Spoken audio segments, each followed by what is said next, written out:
Hello, today I'm going to tell you about the underpopulation in Australia. So, underpopulation is when a region or country has insufficient workers to exploit their resources efficiently. But there's also some countries that have overpopulation, like China. This is when there are too many people to be supported to a good standard of living.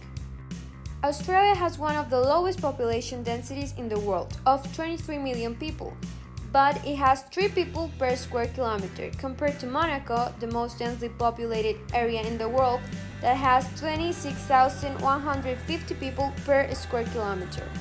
Look at that comparison, that's huge. But if Australia has one of the lowest unemployment rates in the world, and it has one of the highest standards of living with excellent job prospects, strong economy, and world-class financial services, why is it so underpopulated? I'm going to tell you a few reasons for this. The first one is the migration bans that started way back when Australia was first colonized in 1788 by the British Empire. This had a devastating impact for the indigenous people living there. Plus, this new colony was intended to alleviate overcrowding in British prisons. Another reason for this is the remoteness of the country. Because since the only way you can get to Australia is by air or water transportation, this creates an easier way to manage migration.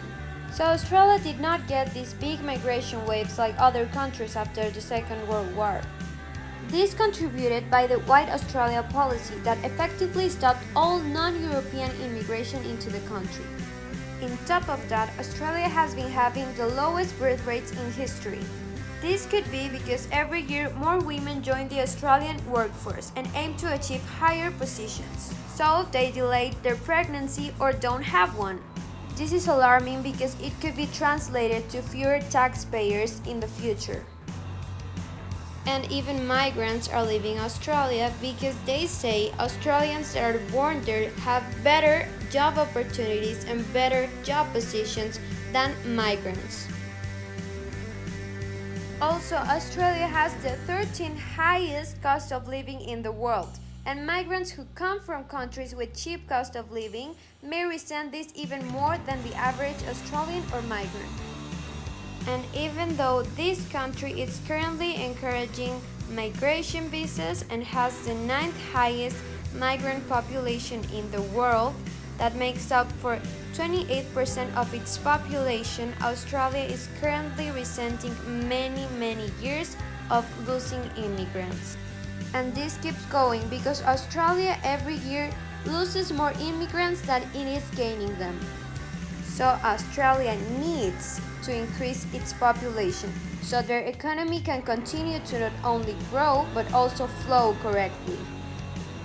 Because for a country's economy to function correctly, they have to have people from all ages.